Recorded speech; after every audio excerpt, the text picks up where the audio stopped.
साथियों नमस्कार। आप देख रहे हैं बौद्धिक विचार। जैसा कि आप लोग अपने पड़ोसी देश नेपाल को अच्छी तरह से जानते हैं और यहाँ के ज़्यादातर लोग जो है बुद्धिज्म को ही फॉलो करते हैं। और जहाँ बुद्धिज्म का थोड़ा बहुत चिंतन होता है तो वहाँ के लोगों में जो है भले ही देर से हो लेकिन विचारों में बहुत जल्दी परिवर्तन होता है।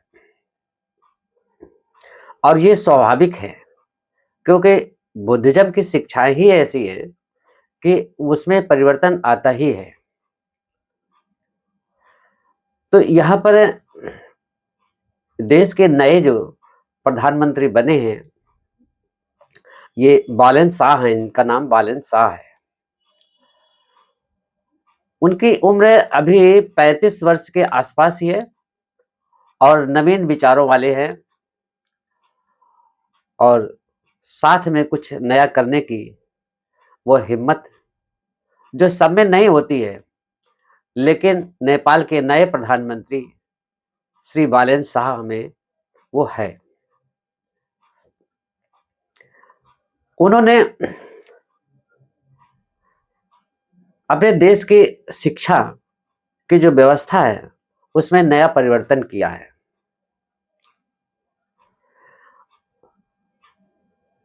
शिक्षा में समरूपता लाने के लिए जो उन्होंने कदम उठाए हैं वो सराहनीय है। उन्होंने जो पूरे एजुकेशन सिस्टम है उस सिस्टम को जो है एक स्टैंडर्ड में ही लाने का प्रयास किया है। उसमें चाहे गरीब हो चाहे अमीर हो सबको शिक्षा एक समान ही मिलेगी। और वो एक जो स्टैंडर्ड बनाया है वो उच्च कोटि का बनाया है कि अच्छी शिक्षा मिले।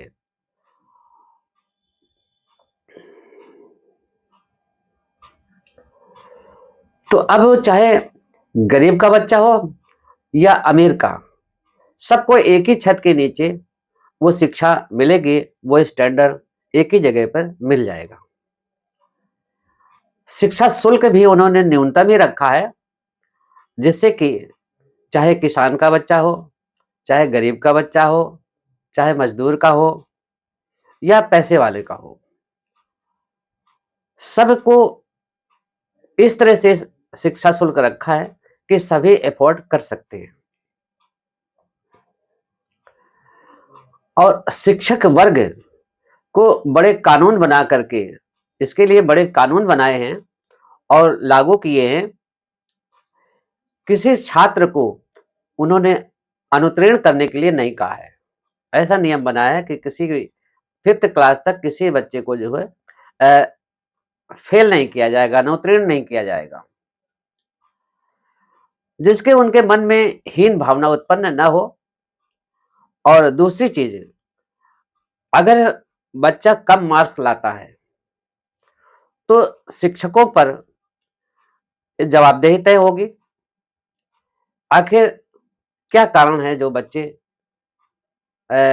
अच्छे मार्क्स नहीं लाए, तो उसमें शिक्षा जो दे रहे हैं उनके ऊपर ही एक प्रावधान है।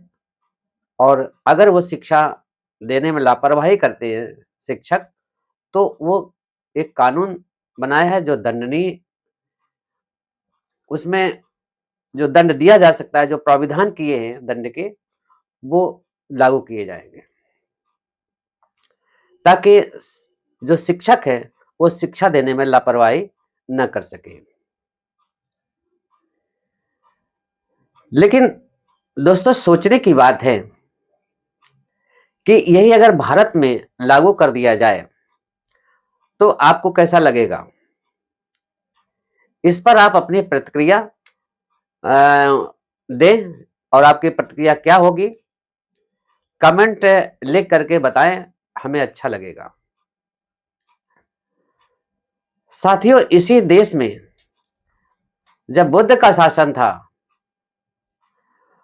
तो शिक्षा सबको मिलती थी और बड़े-बड़े विद्यालय थे, जैसे नालंदा, तक्षशिला और तिलहरा, ये सब बड़े-बड़े विश्वविद्यालय हुआ करते थे, जिसमें देश के ही लोग नहीं, अपितु विदेश से पढ़ने के लिए छात्र आया करते थे और उनके लिए पूरी व्यवस्थाएँ रहती थी यहाँ, रहने की, खाने की, सारी व्यवस्थाएँ रहती थी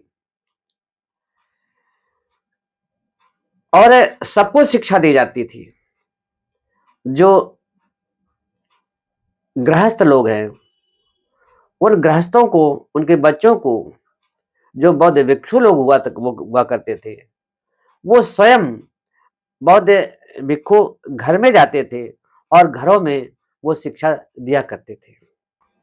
तब भारत विश्व गुरु था। लेकिन आज शिक्षा को व्यक्ति के आर्थिक आधार पर बांट दिया गया है।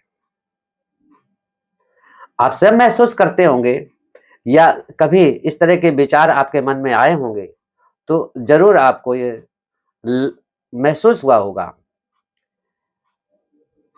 ये आर्थिक आधार पर कैसे है कि गरीब सरकारी स्कूलों में अपने बच्चों को पढ़ाने के लिए मजबूर है। यदि स्कूलों में पढ़ाई और उसका सिलेबस निम्न दर्जे का होता है, ये निम्न श्रेणी का जो है सिलेबस होता है और यहाँ पर क्या कि काल्पनिक कथा कहानियों का ज्ञान करवाया जाता है। ऐसी शिक्षा से बच्चों का भविष्य कैसा होगा, आप सभी जानते हैं। दूसरी श्रेणी हमारे यहाँ सीबीएसई बोर्ड है। इसे केंद्रीय माध्यमिक विद्या शिक्षा बोर्ड कहते हैं, केंद्रीय माध्यमिक शिक्षा बोर्ड। ये भारत में केंद्र सरकार द्वारा संचालित एक राष्ट्रीय स्तर का शिक्षा बोर्ड है, जो पब्लिक और प्राइवेट स्कूलों के लिए पाठ्यक्रम निर्धारित करता है। ये पाठ्यक्रम भारत में होने वाली सरकारी जो नौकरी के लिए जो परीक्षाएं होती हैं, उसके आधार पर इसका सिलेबस डिजाइन किया जाता है। लेकिन इसको अधिक महंगा कर दिया गया है, जिसके कारण गरीब, मजदूर, किसान के बच्चे अधिक शुल्क लगने के कारण अपने दाखिला नहीं ले पाते हैं, जिसके कारण वो मजबूर होकर के परिषदी हिंदी मीडियम के जो बच्चे होते हैं, वो इनकी तुलना में जो इंग्लिश मीडियम के स्कूल हैं, जैसे सीबीएसई बोर्ड है, इसकी तुलना में वो पीछे रह जाते हैं, क्योंकि जो परिषदीय स्कूलों में शिक्षा होती है, एक तो टीचर लापरवाह है, वो पढ़ाते नहीं है, और दूसरी चीज सरकार की तरफ से कोई उसकी देखभाल भी नहीं होती है। इंफ्रास्ट्रक्चर जो है वो बहुत गंदा होता है। तो ऐसे में जो सिलेबस है वो भी जो है बहुत निम्न होता है, तो वो बच्चे न तो पढ़ते हैं और न शिक्षक उनको ठीक से पढ़ाते हैं। तो इसी कारण से वो पीछे रह जाते हैं, क्योंकि सीबीएसई बोर्ड जो है उसका स्टैंडर्ड अलग होता है और उसका सिलेबस जो डिजाइन किया जाता है वो स्टैंडर्ड ढंग का होता है। अब तीसरा हमारा जो है क्या, आईसीएससी बोर्ड होता है, यानी Indian certificate of secondary education. ये सबसे उच्च श्रेणी की शिक्षा का स्रोत होता है। ऐसे स्कूलों में पढ़ाई अंग्रेजी माध्यम से होती है। ये शिक्षा प्रैक्टिकल और ये शिक्षा जो है वो प्रैक्टिकल बेस्ड पे होती है। जो पढ़ाया जाता है वो प्रैक्टिकली उसमें सब करवाया भी जाता है बच्चों से। शिक्षा अधिक महंगी होने के कारण कमजोर गरीब वर्ग के माता पिता अपने बच्चों का दाखिला इस स्कूलों में नहीं करा पाते हैं। इस देश में मनुष्यों का बंटवारा वर्ण, जाति के नाम पर कर दिया गया है।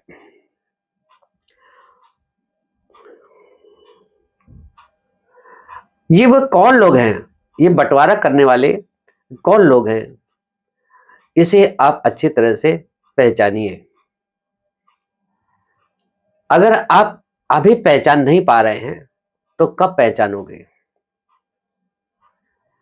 इसलिए भारत के मूल निवासियों, आप सब टुकड़े टुकड़े में बटे हुए हो और इसी तरह से आपको शिक्षा के जो क्षेत्र में भी बांट दिया गया है। जागो बहुजन जागो।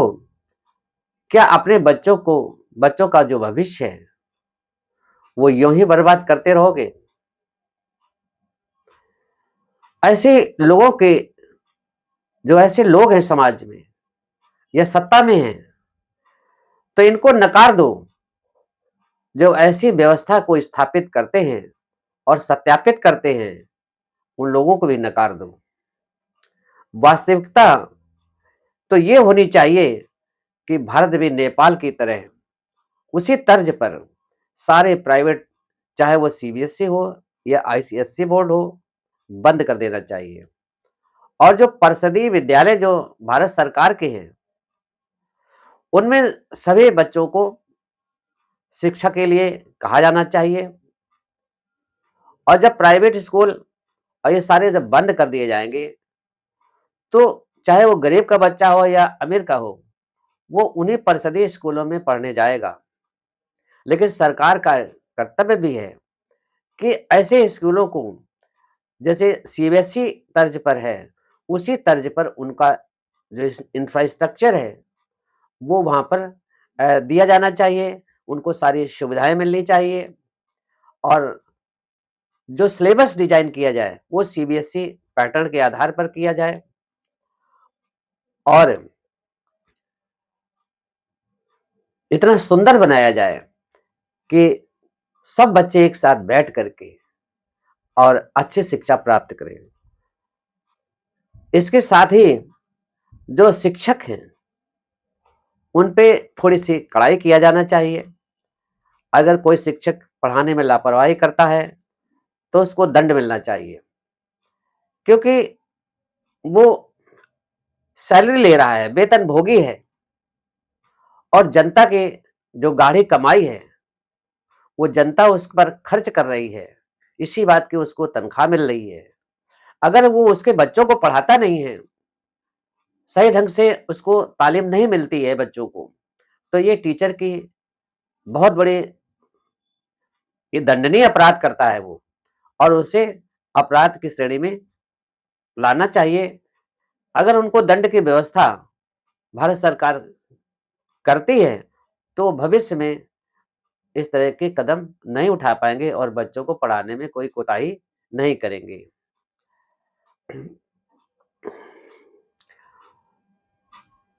तो दोस्तों, ये वीडियो यहीं तक है और नमस्कार, नमो बुद्धाय, जय हिंद।